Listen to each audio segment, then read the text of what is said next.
Olá para você que acompanha o USCS Consciência, um programa que busca profissionalizar o campo da divulgação científica e dar visibilidade a projetos desenvolvidos na Universidade Municipal de São Caetano do Sul.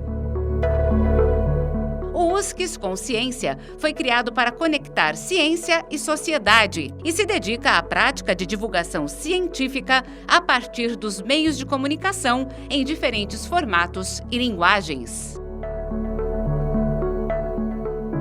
Eu sou Arquimedes Pessoni, jornalista, e no programa de hoje você conhecerá um pouco mais sobre o trabalho, o desenvolvimento de uma atividade gamificada para o ensino de raciocínio clínico em nefrologia. Conosco está o seu autor, o mestre em inovação do ensino superior de saúde pela USCS, Ronaldo José de Oliveira Correia. Doutor Ronaldo, obrigado pelo seu comparecimento aqui no nosso bate-papo.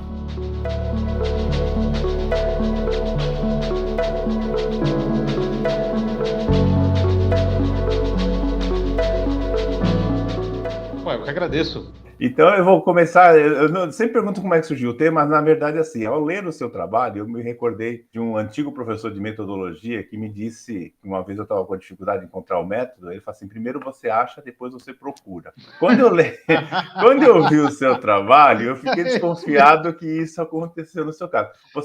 Foi exatamente o que aconteceu no meu caso. Você já tinha em mente um produto e você foi tentar montar uma pesquisa para encaixar com o produto, ou eu estou enganado? Não, mais ou menos. O que aconteceu em relação a isso foi em relação ao método que a gente usar para fazer o teste. Na verdade, inicialmente, o projeto ele tinha a ver com gamificação, mas ele era um outro modelo completamente diferente. E aí, quando eu comecei a imaginar, eu vi, rapaz, isso aqui vai ser muito complicado, porque esse modelo aqui de atividade vai ser muito complexo, as pessoas vão ter que se adaptar, vai ser difícil, eu não vou ter muito controle do tempo, vai ser difícil. E daí caiu, né, numa das primeiras coisas que eu aprendi sobre quando você vai usar gamificação e educação, que é o seguinte: primeiro você decide o que você quer ensinar e depois você decide os recursos de gamificação que você vai usar, e não ao contrário. Sim. Aí partiu daí. Mas em relação a como a gente ia testar, né, o material, eu fiz mais ou menos uma ideia, né, quando eu estava ali fazendo o protótipo, né, de quando a gente ia fazer ali os primeiros testes.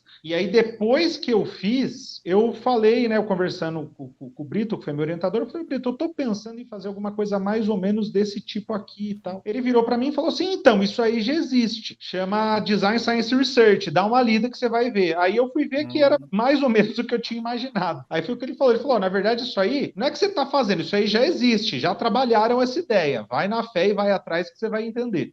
E foi isso que acabou acontecendo. Foi o que você falou, primeiro você encontra, depois você procura. Eu entrevistei um ontem que ele falou que era uma coisa que ele fazia que ele não sabia que tinha esse nome, na verdade, né? A gente aplica em sala de aula alguns métodos, você fala, nossa, eu inventei a roda. Não, alguém já inventou, você só deu outro nome para a roda, né? Agora, antes, o público deve estar curioso para saber o que é, mas não vou dar spoiler aqui. Eu só queria, eu peguei um comentário que fez na dissertação que me deixou assim um pouco não preocupado, mas eu queria saber o que você acha dessa sua afirmação. Você colocou lá que com as transformações das estruturas curriculares dos cursos de saúde e a implantação da metodologia de ensino, de metodologia ativa de ensino, isso foi algo recente, né? Assim, eu me pergunto, você foi formado com metodologia ativa? Em caso negativo, você acredita que essa geração de estudantes de medicina, eles tiveram um ganho pedagógico nesse quesito?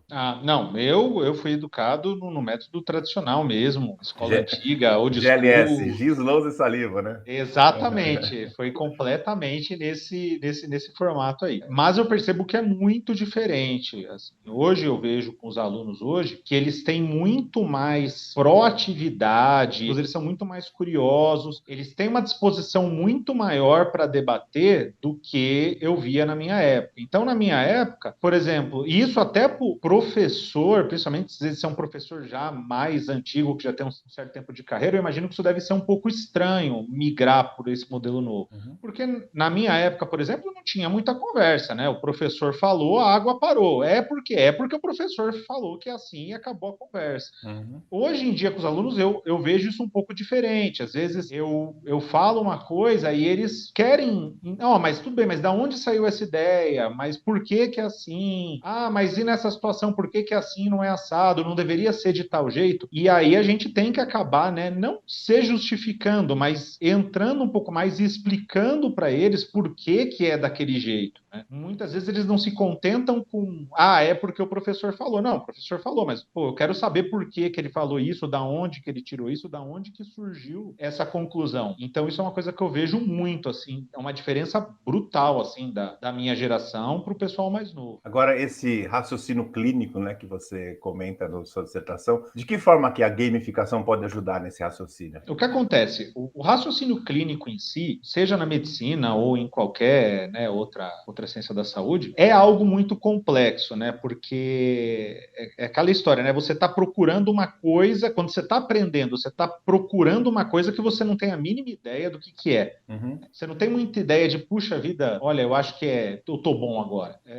E você acaba, porque você tem que aprender a fazer o quê? Pegar as várias coisas que você adquiriu, os vários conhecimentos que você adquiriu ao longo do curso e começar a conectar eles, fazer uma coisa se ligar com a outra. Então você aprendeu uma coisa em um determinado momento, vai lá em outro lugar, em outro assunto, você aprendeu outra coisa, mas dependendo da situação, do paciente, da patologia, da sorte do indivíduo ou do azar do indivíduo, isso, eventualmente, esses dois conhecimentos, eles acabam se conectando. E isso que é o difícil do raciocínio clínico. E natural que tem várias maneiras, né, de você conseguir levar a pessoa a desenvolver essa habilidade, mas a gamificação é uma ferramenta que a gente pode usar para isso também, de várias maneiras, né, e é algo que eu estou vendo que está funcionando bem, pelo menos na minha experiência. Quando você falou do raciocínio clínico, eu me lembro sempre do seriado Dr. House, né? Que ele juntava o pessoal e cada um ia chutando, ia diagnosticando, e eles iam o nexo causal para ver se, poxa, o que isso ligou com isso, pode ser aquilo, né? Acho que é mais ou menos isso que você quer dizer, trocando de miúdos aí. Agora, essa tal agora eu não vou ter que revelar o produto, né? Para quem está vendo ou ouvindo aqui o nosso papo, além dele ser médico, ele é professor de medicina, e a disciplina, imagino que uma delas é nefrologia. E aí, para você, talvez, brincar com esse nexo entre os alunos, você propôs a criação de um jogo de cartas, né? Como é que a gente joga? Como é que é esse jogo? É difícil? É fácil? É igual jogar truco? O que faz? Bom, na verdade, hoje, atualmente, eu estou trabalhando, né, na cadeira de pediatria, no internato, mas eu acabo trabalhando temas de nefrologia com ele dentro da pediatria. E há muito tempo eu percebo que existe uma dificuldade muito grande dos alunos.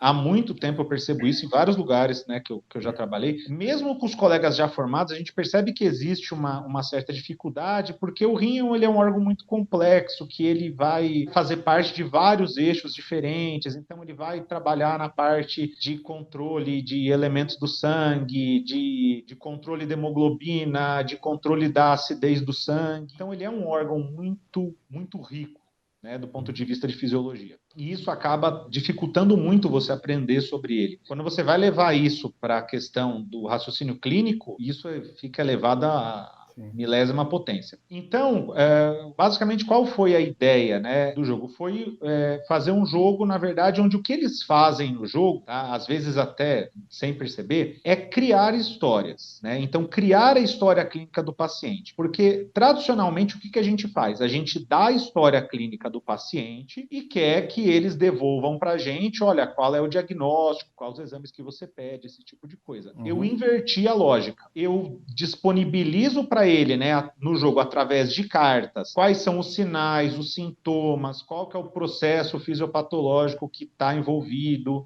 qual é o exame que foi pedido, e aí eu quero que eles criem uma história clínica envolvendo essas variáveis.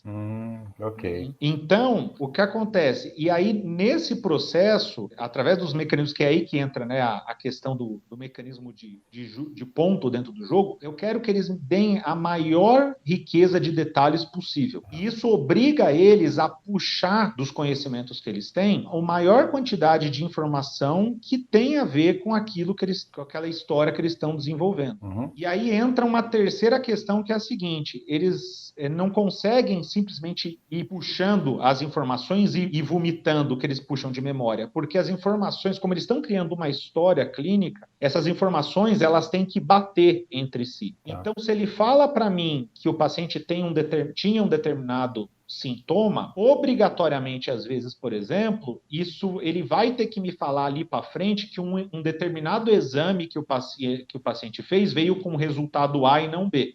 E aí é justamente aí que entra a questão da gente, né, entra o papel do professor, porque aí quando ele comete, né, esse deslize, é aí que a gente chama a atenção e fala: escuta, mas lembra que você falou lá atrás tal coisa? Ah, lembro. E você acha que esse exame é compatível com aquela informação que você me deu antes? Ai, puxa, verdade, não é. Ah, por que não é? E aí isso acaba gerando debate, né, entre o grupo, e aí as informações vão aparecendo e eles vão trabalhando essas informações. Que bacana. Você comentou, não sei se foi na área no momento que você fala do pré-teste, né, que você fez um pré-teste, depois você validou, que me parece que você tinha pensado num jogo individual e passou para dupla ou coletivo, eu não me lembro direito. Como é que é o esquema? Foi.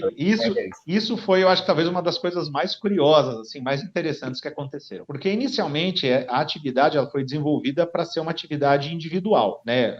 Eram diversos alunos, eles participavam e, na verdade, eles competem entre si, né? Tem um mecanismo ali de atribuição de pontos e eles competem entre si. Só que a atividade em si ela é complexa, né? O processo, né, o que exige um elaborar, né?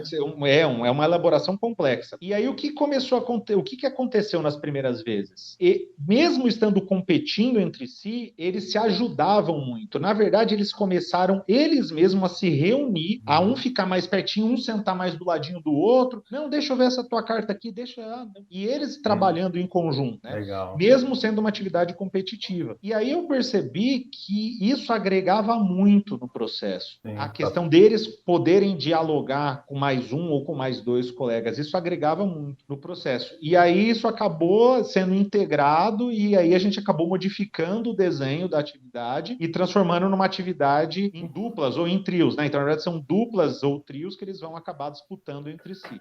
Ela passou mais para colaborativa do que outra coisa, né? Exatamente. Ele tinha um desenho competitivo e aí ele passou para um desenho colaborativo competitivo. Agora, fim do seu trabalho, né? Isso virou um jogo, assim. Você continuou aplicando o jogo em sala de aula? Como é que os alunos receberam essa inovação sua? Eles gostaram muito. Imagina, aluno vai gostar de jogo. O pessoal mais novo, você falou do negócio diferente, eles já abrem um sorriso de orelha a orelha já. Eles não sabem nem o que é, mas eles já acham bom. Já acham. Eles adoram uma novidade. Então, mas assim, você fez é novo, mas a versão carta ainda é algo, né, que a gente jogava, banco imobiliário, aquelas coisas, né? Ninguém te cobrou ainda professor, dá para você mudar isso pro digital? Transformar no jogo? Já. Teve alguns que... Não, já teve às vezes os próprios alunos que falaram, não dá para fazer isso aí digital, não dá para botar isso aí no celular, pô. Isso é legal, porque, né? não, às vezes a gente tá aqui, mas às vezes, pô, tá com o colega aqui no celular, fica mais fácil. Já teve algumas... E você já pensou nisso? Porque Já, é um produto, já, seu, não, né?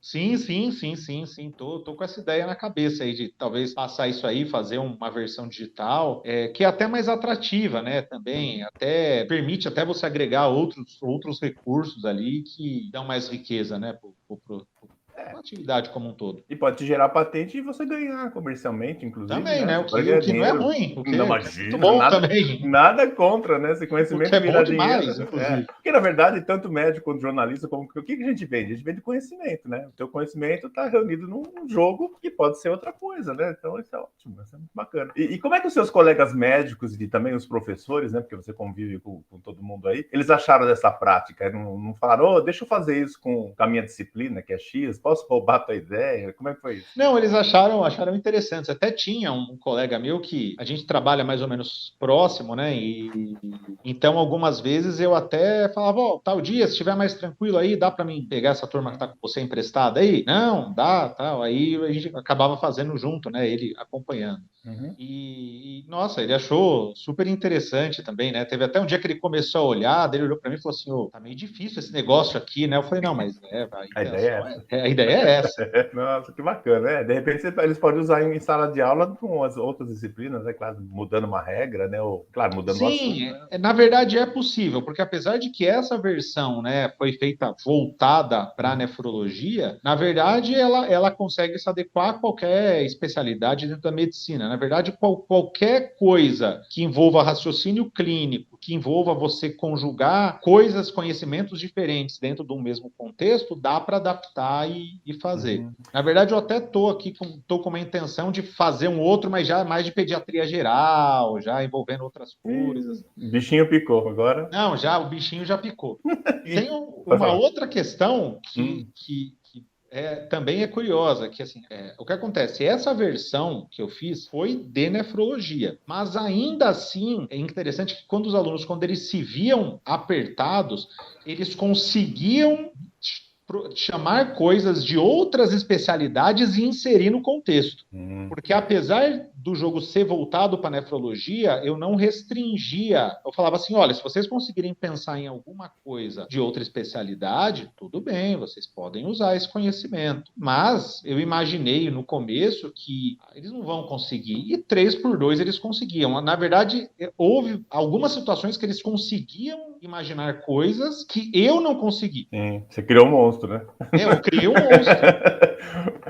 Nunca você tinha pensado que determinada anamnese poderia cruzar com... Nossa, piorou tudo que eu já tinha. Né? Para ser bem sincero, Arquimedes, teve alguns momentos que eu precisei pedir que eles me explicassem algumas coisas. Porque às vezes eles puxavam uma coisa assim muito obscura de outra especialidade e eu falava, olha, eu já li sobre isso aí, gente, mas faz muitos anos. Me lembra, por favor, como é que é essa doença aí mesmo? Não, porque isso aqui é daquela patologia que acontece isso lá, da cardiologia, da endócrina, do não sei o que. Eu falava, verdade, tem isso aí mesmo. Ou seja, ensinar e aprender, nisso, né? se não fosse vocês.